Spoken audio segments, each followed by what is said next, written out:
여러분, 지금 이 순간에도 한국 남성 10명 중 7명이 모르고 있는 사실이 있습니다. 평생 몸 건강을 위해 꾹꾹 참아온 그 행동이 사실은 전립선암을 키우고 있었다면 어떻게 하시겠습니까? 하버드 대학교가 18년 동안 32,000명을 추적해서 밝혀낸 충격적인 연구 결과가 있습니다. 한 달에 특정 횟수만큼 사정한 남성들은 그렇지 않은 남성보다 전립선암 위험이 무려 33%나 낮았습니다. 도대체 그 횟수는 몇 번일까요? 그리고 60대, 70대 어르신들에게도 이 숫자가 적용될까요? 오늘은 비뇨기과 의사들이 말하는 전립선을 살리는 진짜 비결, 그리고 약보다 더 강력한 전립선 기적의 음식 3가지. 여러분이 매일 드시는 전립선을 파괴하는 최악의 음식들, 전립선.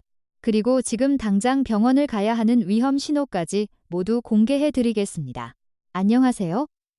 건강한 새 시대를 함께 설계하는 닥터 김소현입니다.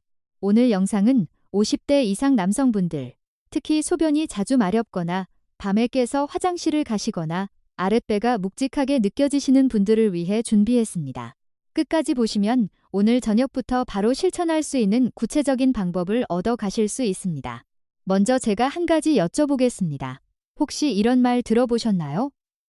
전기는 기름과 같아서 쓰면 닳는다. 절제해야 오래 산다. 아마 어릴 때부터 귀에 못이 박히도록 들으셨을 겁니다. 동의보감에 나오는 절정불로, 정화는 새어나가지 않게 한다는 구절 때문입니다. 그래서 많은 한국 남성분들이 정액을 마치 피처럼, 척수처럼 생각하십니다. 배출하면 몸이 축난다고 믿으시는 거죠. 실제로 제 진료실에 찾아오셨던 74세 환자분이 계셨습니다. 그분은 저에게 이렇게 말씀하셨습니다. 원장님, 기름 없는 램프에 불을 켜면 심지가 타버리지 않습니까? 내 나이에는 무조건 아껴야 삽니다. 그 말씀을 들었을 때 마음이 참 아팠습니다. 왜냐하면 그분이 평생 건강을 위해 절제했다고 믿은 그 행동이 사실은 전립선에 독이 되고 있었기 때문입니다. 현대의학은 조선시대와는 완전히 다른 이야기를 합니다. 전립선은 우리가 잠을 자는 동안에도 절대 멈추지 않는 공장입니다. 24시간 365일, 전립선은 끊임없이 전립선액을 만들어냅니다. 이것이 오랫동안 배출되지 않고 안에 고여 있으면 어떻게 될까요? 고인 물은 썩기 마련입니다. 염증이 생기고 결석이 만들어지고 결국 암세포가 자라기 좋은 환경이 됩니다. 이것이 바로 의학적으로 말하는 우렬성 전립선염의 시작입니다. 조금 더 구체적으로 설명드리겠습니다. 전립선액의 주성분은 구연산, 아연, 그리고 다양한 단백질 분해 효소입니다.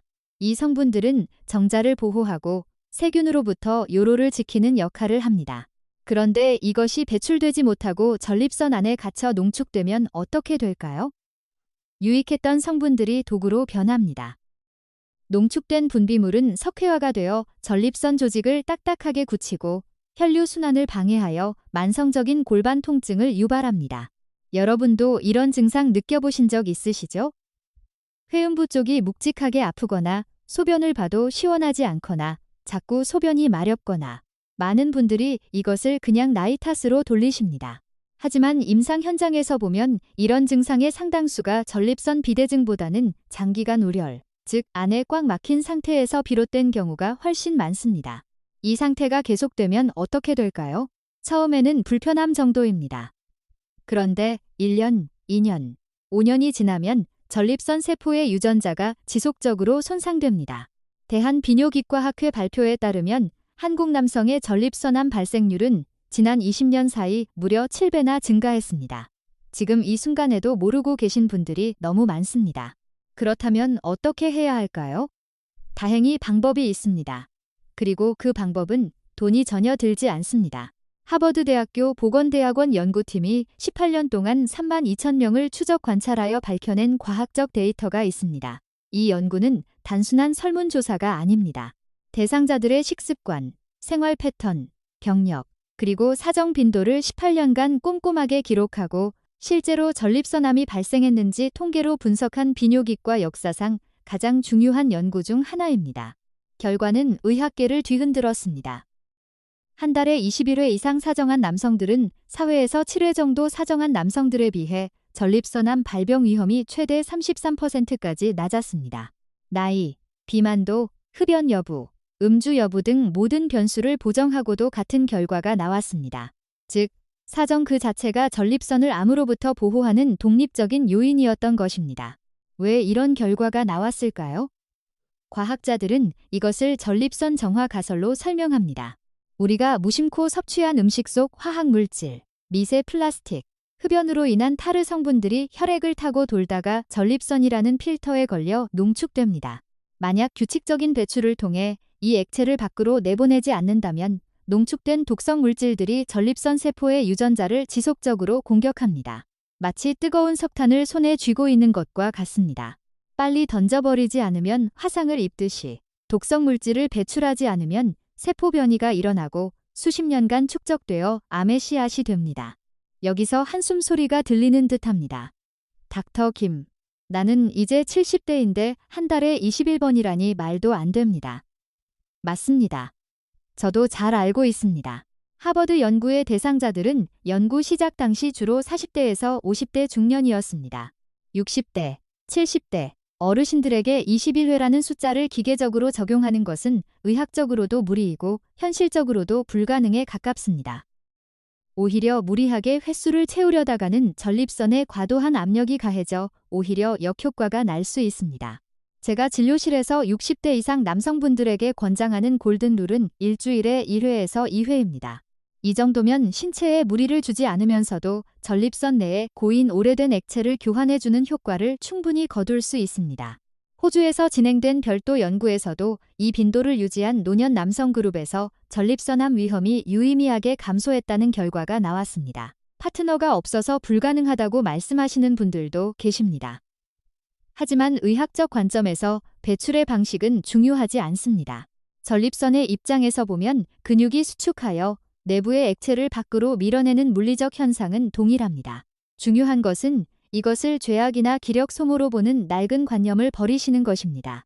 이것은 내 몸을 위한 가장 적극적인 디톡스이자 전립선이라는 장기에 신선한 산소를 공급하는 건강 행위입니다. 자, 지금까지 전립선 건강의 첫 번째 핵심인 배출의 중요성에 대해 말씀드렸습니다. 한 달에 일정 횟수의 자연스러운 배출이 전립선암 위험을 33%까지 낮출 수 있다 기억하시죠? 그런데 여기서 한 가지 더 생각해 봐야 합니다. 아무리 청소를 열심히 해도 들어오는 쓰레기가 너무 많으면 감당할 수 없지 않겠습니까? 우리가 매일 먹는 음식 속에 전립선을 파괴하는 것들이 있고 반대로 약보다 더 강력하게 전립선을 보호하는 기적의 음식들도 있습니다. 지금부터 여러분의 냉장고를 함께 점검해 보겠습니다. 첫 번째 기적의 음식은 바로 이 붉은 열매, 토마토입니다. 에이, 토마토. 좋은 거 누가 몰라라고 하실 수 있습니다. 하지만 제가 말씀드릴 내용은 여러분이 알고 계신 상식을 완전히 뒤집을 수도 있습니다. 혹시 매일 아침 건강을 위해 생토마토를 갈아 드시고 계십니까? 죄송하지만 그렇게 드시면 전립선 건강 측면에서는 설탕물을 드시는 것과 큰 차이가 없을 수도 있습니다. 전립선을 암으로부터 지키는 핵심 성분은 라이코펜입니다. 토마토의 붉은색을 내는 강력한 항산화 물질입니다. 라이코펜은 우리 몸에서 끊임없이 생성되는 활성산소를 제거합니다. 활성산소는 세포를 녹슬게 하고 유전자를 파괴하는 주범입니다. 특히 라이코펜은 전립선 조직에 선택적으로 축적되어 암세포의 신생혈관 생성을 억제한다는 연구 결과가 비뇨기과 학계의 정설로 받아들여지고 있습니다. 문제는 이 라이코펜이 토마토 세포벽 안에 아주 단단하게 갇혀 있다는 점입니다. 생으로 씹어 먹어서는 그 단단한 세포벽을 뚫고 흡수하기가 매우 어렵습니다. 게다가 라이코펜은 물에는 녹지 않고 기름에 녹는 지용성 성분입니다. 그렇다면 어떻게 해야 할까요? 방법은 아주 간단합니다. 토마토를 끓는 물에 살짝 데치거나 프라이팬에 굽는 것입니다. 열을 가하면 세포벽이 허물어지면서 라이코펜이 밖으로 풀려 나옵니다. 여기에 올리브유를 한 스푼 곁들이면 몸의 흡수율이 생으로 먹을 때보다 무려 5배에서 9배까지 폭발적으로 증가합니다. 국립암센터 연구에 따르면 이 방법으로 매일 토마토를 섭취한 남성들은 그렇지 않은 남성들보다 전립선암 발생률이 20%에서 35%까지 낮게 나타났습니다. 내일 아침부터 생토마토 대신 올리브유에 살짝 볶은 토마토로 바꿔보세요. 그것이 여러분의 전립선을 위한 최고의 항암제입니다. 두 번째 기적의 음식은 한국인의 밥상에서 절대 빠질 수 없는 바로 마늘입니다. 마늘은 미국 국립암연구소가 선정한 항암식품 1위입니다. 우리는 양념으로만 생각하지만 사실은 강력한 천연 치료제입니다. 전립선염이나 전립선 비대증을 앓고 계신 환자분들의 혈액을 검사해보면 염증 수치가 정상인보다 높게 나타나는 경우가 많습니다. 전립선은 구조상 일반 약물이 침투하기 어려운 장기 중 하나입니다. 그런데 마늘 속에 들어있는 알리신 성분은 강력한 살균 및 항염작용을 하여 혈액 속 염증 인자를 잠재우는 데 탁월합니다. 또한 마늘에는 토양에서 흡수된 천연 미네랄인 셀레늄이 풍부하게 들어있습니다. 셀레늄은 전립선 세포막을 튼튼하게 하여 외부 바이러스나 발암물질의 침투를 막아주는 방패 역할을 합니다. 다만 위장이 약하신 분들은 생마늘이 점막을 자극할 수 있습니다. 꿀에 재운 흑마늘로 드시거나 구워서 매운맛을 날리고 드시는 방법을 추천합니다. 하루 2쪽에서 3쪽이면 충분합니다. 매일 꾸준히 조금씩, 이것이 핵심입니다. 세 번째, 기적의 음식은 바다에서 건져 올린 정력제, 바로 굴입니다. 카사노바가 좋아했다는 이야기 때문이 아닙니다. 철저히 생화학적인 이유 때문입니다. 우리 몸의 장기들은 저마다 특별히 필요로 하는 미네랄이 다릅니다. 갑상선이 요오드를 필요로 하듯 전립선은 아연을 미친 듯이 갈구하는 장기입니다. 일반적인 신체 조직보다 전립선에는 무려 10배에서 많게는 수십 배나 높은 농도의 아연이 저장되어 있습니다. 왜 그럴까요? 아연이 정자의 유전자를 보호하고 남성 호르몬인 테스토스테론을 합성하는 주원료이기 때문입니다. 나이가 들면서 전립선에 저장된 아연 농도가 떨어지면 전립선 조직은 방어력을 잃고 비대해지기 시작합니다.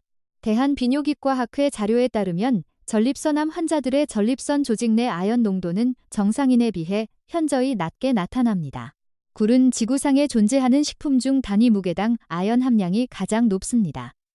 그런데 굴은 호불호가 갈리고 계절을 타죠. 걱정하지 마세요. 호박씨, 멸치, 소고기 붉은 살코기에도 양질의 아연이 풍부합니다. 매일 조금씩 꾸준히 챙기는 것이 중요합니다. 오늘 한번 왕창 먹는다고 해결되는 것이 아닙니다. 매일매일 전립선이라는 연료 탱크에 아연이라는 고급 연료를 조금씩 채워 넣어 주시는 것, 이것이 핵심입니다.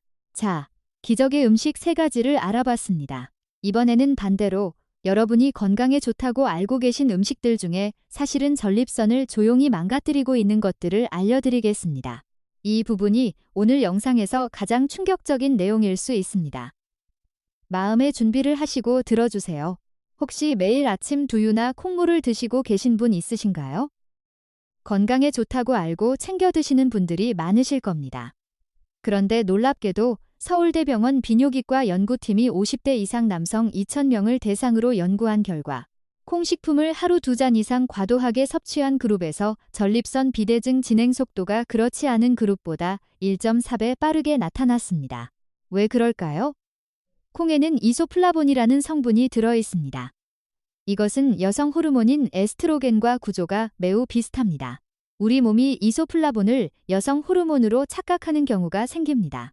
남성 호르몬과 여성 호르몬의 균형이 흔들리면 전립선이 자극을 받아 비대해질 수 있습니다. 그렇다고 콩을 완전히 끊으라는 말씀은 아닙니다.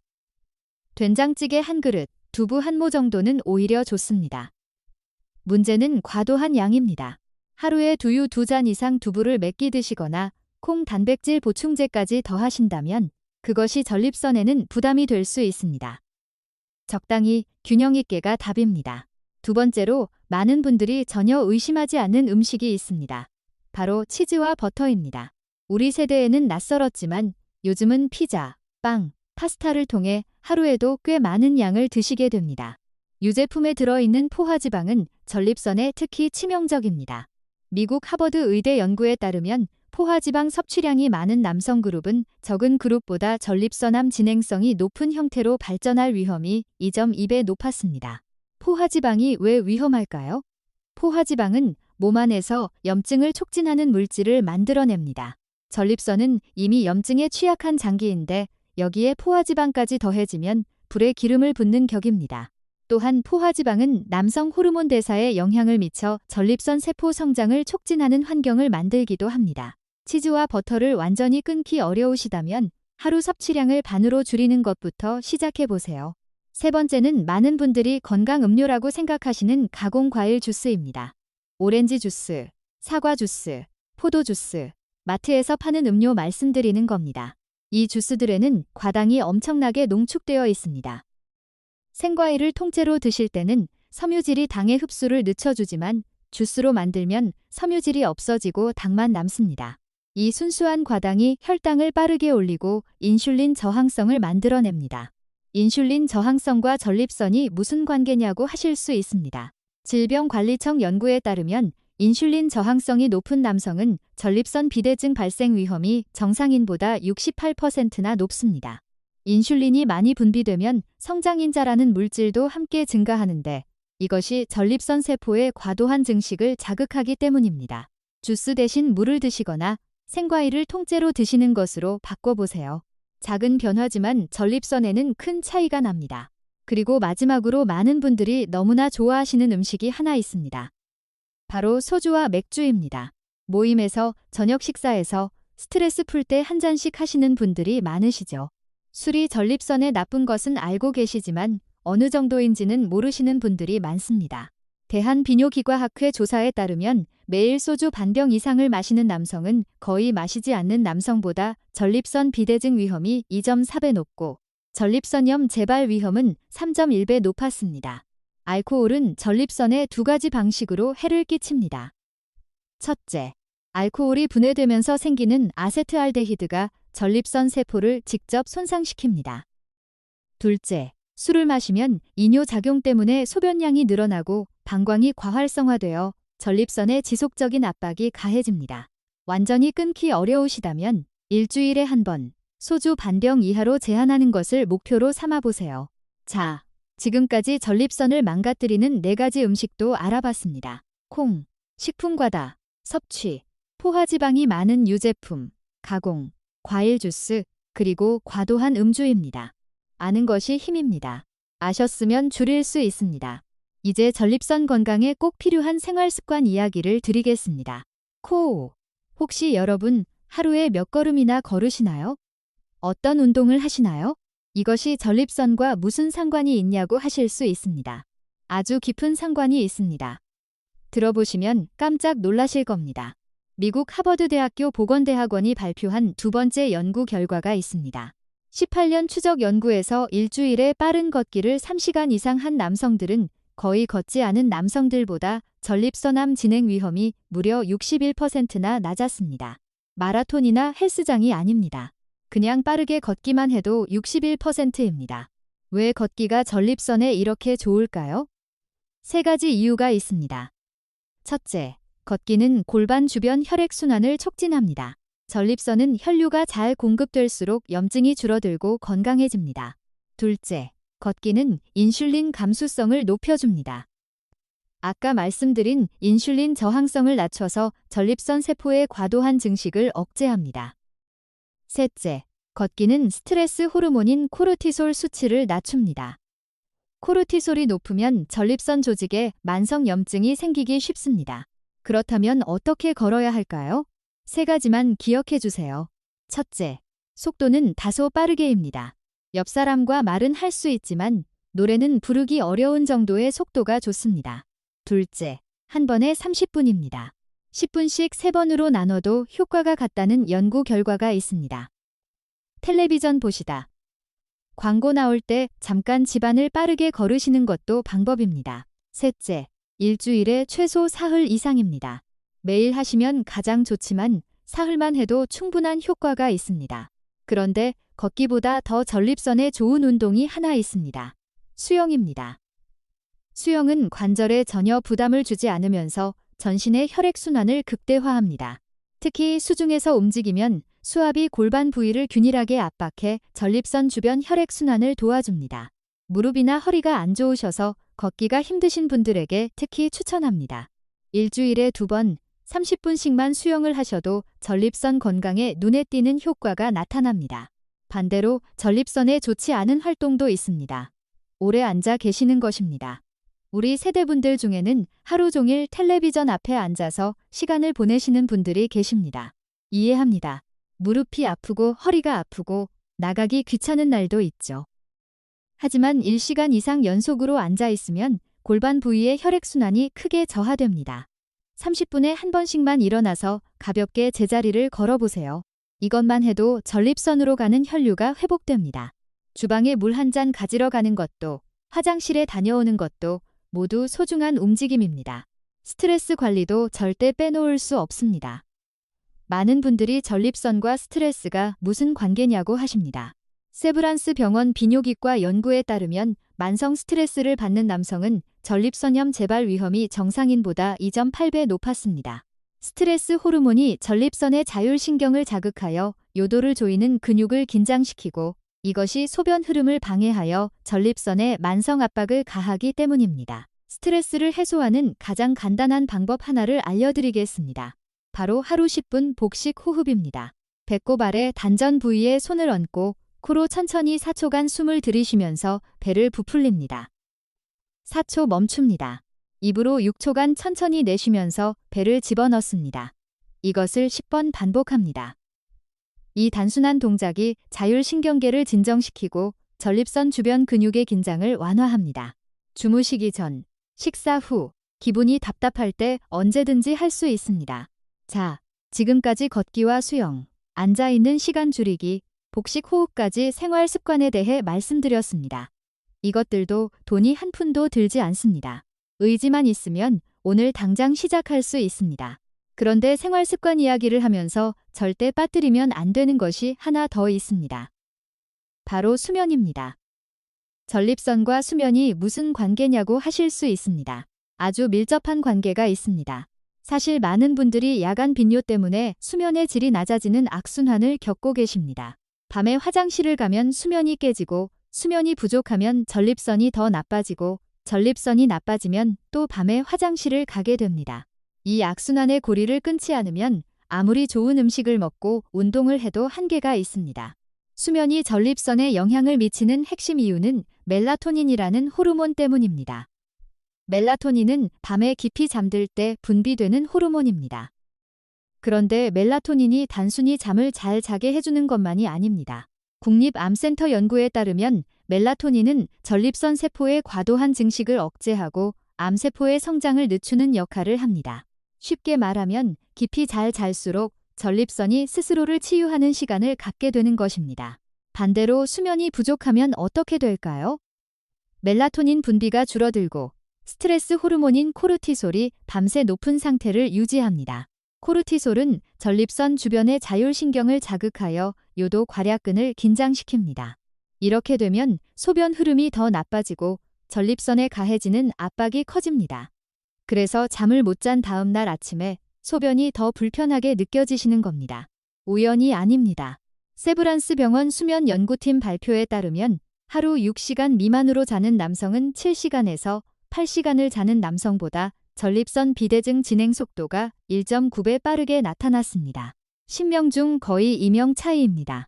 잠을 잘 자는 것만으로도 전립선 건강이 그만큼 달라진다는 뜻입니다. 그렇다면 어떻게 해야 수면의 질을 높일 수 있을까요? 특히 야간 빈뇨로 자꾸 깨시는 분들에게 실질적으로 도움이 되는 방법 3가지를 알려드리겠습니다. 첫째, 저녁 6시 이후에는 물을 되도록 적게 드세요.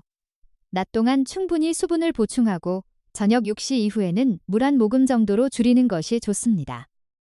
많은 분들이 잠들기 전에 물을 많이 마시는 습관이 있으신데 이것이 밤중에 화장실을 가게 하는 가장 직접적인 원인입니다. 음식도 마찬가지입니다. 저녁 식사는 가능하면 취침 3시간 전에 마치시는 것이 좋습니다. 둘째, 침실을 최대한 어둡게 하세요. 멜라토닌은 빛이 없을 때 가장 많이 분비됩니다. 텔레비전을 켜두고 주무시거나 스마트폰 불빛이 들어오는 환경에서는 멜라토닌 분비가 크게 줄어듭니다. 두꺼운 커튼으로 외부 빛을 차단하고 취침 30분 전부터는 스마트폰을 멀리 두세요. 이 작은 변화 하나가 수면의 질을 눈에 띄게 높여줍니다. 셋째, 잠들기 전 따뜻한 물로 아랫배와 허리 주변을 10분간 따뜻하게 해주세요. 샤워를 하시거나 따뜻한 물수건을 올려두시는 것도 좋습니다. 온기가 골반 주변 혈액순환을 돕고 전립선과 방광 주변에 긴장된 근육을 풀어줍니다. 이렇게 하면 밤중에 방광이 덜 자극받아 야간 빈뇨 횟수가 줄어드는 효과가 있습니다. 실제로 제 진료실에서 이 방법만으로 야간 빈뇨가 하루 3회에서 1회로 줄어드신 분들이 여럿 계십니다. 수면은 전립선 치유의 골든 타임입니다. 우리 몸은 자는 동안 스스로를 고칩니다. 충분하고 깊은 수면을 취하는 것, 이것도 전립선 관리의 중요한 한 축입니다. 잊지 마세요. 여기서 많은 분들이 궁금해하시는 이야기를 하나 더 드리겠습니다. 전립선과 남성 호르몬, 즉 테스토스테론의 관계입니다. 아마 이런 말 들어보셨을 겁니다. 테스토스테론이 전립선암을 키운다. 그래서 남성 호르몬을 줄여야 한다. 이것이 사실일까요? 사실이기도 하고 반만 사실이기도 합니다. 정확한 내용을 알아두시는 것이 중요합니다. 먼저 테스토스테론이 무엇인지 간단히 설명드리겠습니다. 테스토스테론은 남성을 남성답게 만드는 핵심 호르몬입니다. 근육량을 유지시켜주고 뼈를 튼튼하게 하고 활력과 기력을 만들어냅니다. 그런데 이 테스토스테론이 전립선 안으로 들어가면 5알파 환원 효소라는 효소에 의해 DHT, 즉 디하이드로테스토스테론이라는 훨씬 강력한 물질로 변환됩니다. 이 DHT가 바로 전립선 세포를 자극하여 과도하게 성장시키는 진짜 주범입니다. 즉 테스토스테론 자체가 문제가 아니라 테스토스테론이 DHT로 변환되는 과정이 문제입니다. 이 차이를 아는 것이 매우 중요합니다. 왜냐하면 테스토스테론이 낮다고 무조건 전립선이 안전한 것이 아니고 테스토스테론이 높다고 무조건 위험한 것도 아니기 때문입니다. 실제로 대한비뇨기과학회 연구에 따르면 60대 이상 남성 중 테스토스테론 수치가 정상보다 낮은 그룹에서 오히려 전립선 비대증과 빈뇨 증상이 더 심하게 나타나는 경우가 많았습니다. 테스토스테론이 낮으면 근육량이 줄고 골반저 근육도 약해지면서 전립선을 지탱하는 힘이 사라지기 때문입니다. 즉, 적정한 남성 호르몬 수치는 전립선 건강에도 필요합니다. 그렇다면 DHT 변환을 자연스럽게 줄이는 방법이 있을까요? 있습니다. 그리고 역시 돈이 들지 않습니다. 첫째, 아연입니다. 아까 말씀드렸던 아연이 여기서도 등장합니다. 아연은 5알파 환원 효소의 활동을 억제하는 천연 브레이크 역할을 합니다. 굴, 호박씨, 멸치를 꾸준히 드시는 것이 테스토스테론의 DHT 변환을 줄이는 데도 도움이 됩니다. 한 가지 음식이 두 가지 역할을 하는 셈입니다. 둘째, 규칙적인 유산소 운동입니다. 걷기와 수영을 꾸준히 하시면 테스토스테론 수치는 적정하게 유지되면서 DHT 변환 효소 활동은 줄어드는 방향으로 몸의 균형이 잡힙니다. 운동이 단순히 몸무게를 줄이는 것이 아니라 호르몬 균형까지 바로잡아준다는 뜻입니다. 셋째, 과도한 음주를 피하는 것입니다. 알코올은 간에서 남성 호르몬 대사를 방해하여 DHT 수치를 올리는 방향으로 작용합니다. 전립선에 술이 나쁜 이유가 이것 하나만이 아닌 겁니다. 그리고 혹시 비뇨기과에서 테스토스테론 수치가 낮다는 진단을 받으신 분들이 계십니까? 주치의 선생님과 상담 없이 인터넷에서 판매하는 남성 호르몬 보충제를 드시는 것은 매우 위험합니다. 검증되지 않은 보충제가 오히려 DHT 변환을 촉진하여 전립선을 더 빠르게 자극할 수 있습니다. 반드시 비뇨기과 전문의와 상담 후 혈액 검사를 통해 정확한 수치를 확인하고 결정하셔야 합니다. 호르몬은 균형입니다. 너무 많아도 너무 적어도 문제입니다. 자연스러운 생활 습관으로 균형을 유지하는 것, 이것이 전립선 건강의 마지막 핵심 열쇠입니다. 이제 매우 중요한 이야기를 드리겠습니다. 지금까지 말씀드린 모든 방법을 꾸준히 실천하셔도 반드시 주의해야 할 위험 신호들이 있습니다. 이 신호들을 무시하시다가 병을 키우시는 분들을 진료실에서 너무 많이 봐왔습니다. 솔직하게 말씀드리겠습니다. 혹시 소변에 피가 섞여 나온 적 있으십니까? 소변 색이 빨갛거나 분홍색이거나 혹은 갈색을 튄 적 있으신가요? 이것은 절대로 그냥 지나치시면 안 됩니다. 소변에 피가 섞이는 혈뇨는 전립선 문제뿐 아니라 방광암, 신장결석, 요로 감염의 중요한 신호일 수 있습니다. 한 번이라도 나타나셨다면 다음 날 바로 비뇨기과에 가셔야 합니다. 두 번 생각하지 마세요. 두 번째 위험 신호는 소변이 아예 나오지 않는 것입니다. 아랫배가 터질 것 같이 아프면서 소변이 전혀 나오지 않는다면 이것은 응급 상황입니다. 급성 요폐라고 하는데 전립선이 갑자기 크게 부어 요도를 완전히 막아버린 상태입니다. 이런 경우에는 응급실로 바로 가셔야 합니다. 몇 시간만 방치해도 신장이 손상될 수 있습니다. 세 번째는 사타구니나 허리, 엉덩이 뼈가 전에 없이 깊숙하게 아픈 것입니다. 전립선암이 주변 뼈로 전이되면 이런 통증이 나타날 수 있습니다. 허리 디스크와 증상이 비슷해서 정형외과만 다니시다가 뒤늦게 발견하시는 분들이 계십니다. 새로운 뼈 통증이 나타났을 때는 정형외과와 함께 비뇨기과에도 꼭 가보시기 바랍니다. 네 번째는 체중이 빠르게 이유 없이 빠지는 것입니다. 6개월 사이에 체중이 5kg 이상 빠졌는데 특별히 다이어트를 한 것도 식사량을 줄인 것도 아니라면 반드시 검진을 받으셔야 합니다. 암세포는 에너지를 엄청나게 소비하기 때문에 몸이 마르는 현상이 나타날 수 있습니다. 다섯 번째이자 가장 중요한 것은 정기검진입니다. 50세 이상 남성이라면 증상이 없어도 1년에 한 번 PSA 검사를 받으시기 바랍니다. PSA는 전립선 특이 항원이라는 혈액 검사입니다. 전립선에 문제가 생기면 이 수치가 올라갑니다. 국립암센터의 조기 발견 데이터에 따르면 PSA 검사로 전립선암을 초기에 발견한 경우 5년 생존율이 95%를 넘습니다. 그런데 3기 이후 발견하면 생존율이 30%대로 뚝 떨어집니다. 증상이 없어도 검사를 받으셔야 하는 이유가 바로 여기 있습니다. 전립선암은 초기에는 아무런 증상이 없습니다. 몸이 괜찮다고 느껴도 안심할 수 없습니다. 가끔 진료실에서 이런 말씀을 하시는 분들이 계십니다. 검사해서 암이 나오면 어쩌나 싶어서 무서워서 못 가겠어요. 마음은 충분히 이해합니다. 하지만 모른다고 해서 없어지는 것이 아닙니다. 모르는 사이에 커지는 것입니다. 자식들에게 짐이 되지 않으시려면, 손주들 결혼식까지 건강하게 참석하시려면 지금 용기를 내서 검사를 받으시는 것이 오히려 자신을 지키는 길입니다. 이제 마지막으로 여러분의 화장실 습관을 완전히 바꿔놓을, 그리고 침실 건강까지 회복시켜줄 실전 팁 2가지를 드리겠습니다. 이것도 돈이 전혀 들지 않습니다. 집에서 바로 오늘부터 할 수 있습니다. 첫 번째는 남성에게 여성보다 더 드라마틱한 효과를 주는 운동, 케겔 운동입니다. 케겔 운동은 출산한 여성들만 하는 거 아닌가 하고 생각하셨습니까? 큰 오산입니다. 비뇨기과 의사들이 남성 환자에게 가장 먼저 가장 강력하게 추천하는 운동이 바로 케겔 운동입니다. 원리를 설명드리겠습니다. 우리 골반 아래에는 방광과 전립선, 직장을 그물 침대처럼 받치고 있는 골반저 근육이 있습니다. 나이가 들면 팔다리 근육이 빠지듯이 이 근육도 축 늘어집니다. 그러면 소변을 참는 힘이 약해지고 전립선을 꽉 잡아주는 지지력이 사라집니다. 이 근육을 다시 탄탄하게 만드는 유일한 방법이 바로 케겔 운동입니다. 지금 제 설명을 들으시면서 한번 따라 해보세요.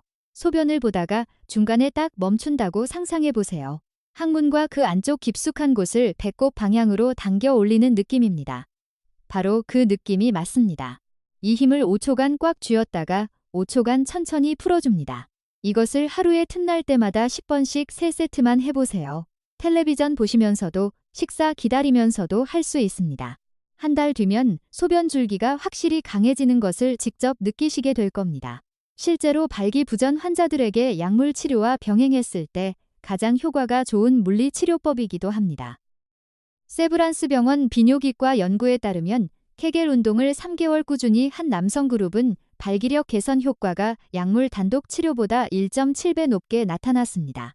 두 번째 마지막 팁은 처음에는 황당하게 들리실 수 있지만 저를 믿고 들어주세요. 제가 진료실에서 만난 72세 환자분 이야기입니다.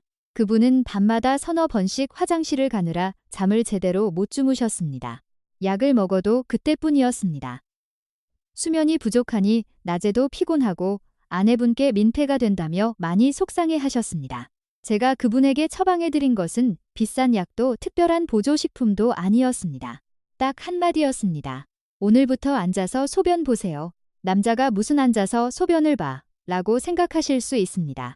하지만 전립선 비대증이 시작된 중년 이후 남성에게 서서 보는 소변은 전립선 건강의 적입니다. 이유는 이렇습니다. 서서 소변을 보면 다리와 복부 근육에 자연스럽게 힘이 들어갑니다. 이러면 방광 근육이 온전히 수축하지 못해 소변이 찔끔 남게 됩니다. 이것을 잔뇨라고 합니다. 따뜻한 방광 안에 남아있는 소변은 세균이 번식하기 딱 좋은 환경입니다. 이것이 염증을 일으키고 밤새도록 여러분을 화장실로 불러내는 범인입니다. 그런데 좌변기에 앉으면 어떻게 될까요? 골반 근육이 완전히 이완되면서 방광이 텅 빌 때까지 훨씬 수월하게 배출됩니다. 그 72세 환자분은 앉아서 소변 보는 습관을 들인 지 단 2주 만에 밤에 깨는 횟수가 서너 번에서 한 번으로 줄어드는 기적을 경험하셨습니다. 남자의 자존심은 서서 보는 소변에서 나오는 것이 아니라 건강한 전립선에서 나옵니다.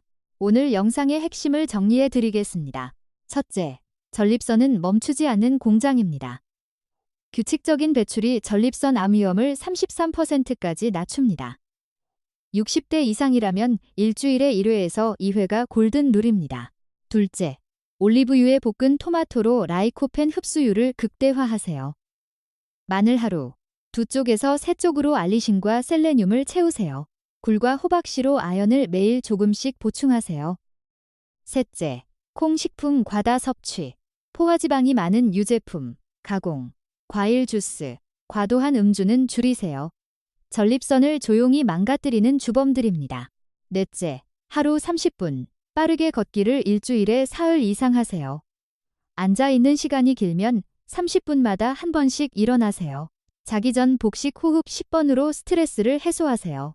다섯째, 소변에 피가 섞이거나 소변이 아예 안 나오거나 이유 없이 살이 빠지면 바로 병원 가세요. 그리고 증상이 없어도 50세 이상이라면 1년에 한 번 PSA 검사를 받으세요. 여섯째, 케겔 운동 하루 3세트. 소변 줄기가 강해지고 발기력까지 회복됩니다. 오늘 저녁부터 앉아서 소변 보세요. 잔뇨가 줄면서 야간 빈뇨가 눈에 띄게 개선됩니다. 나이가 든다는 것은 기능이 사라지는 것이 아닙니다. 관리가 필요해진다는 뜻일 뿐입니다. 우리 세대는 가난한 시절 온몸으로 일하며 가족을 먹여 살려온 정말 강한 세대입니다. 자식들에게 짐이 되지 않고 손주들과 오래오래 건강하게 함께 하시려면 지금부터 전립선 관리를 시작하셔야 합니다. 오늘 당장 냉장고를 열고 토마토와 마늘을 확인해 보세요. 저녁 식사 후에는 케겔 운동 10번을 해보세요.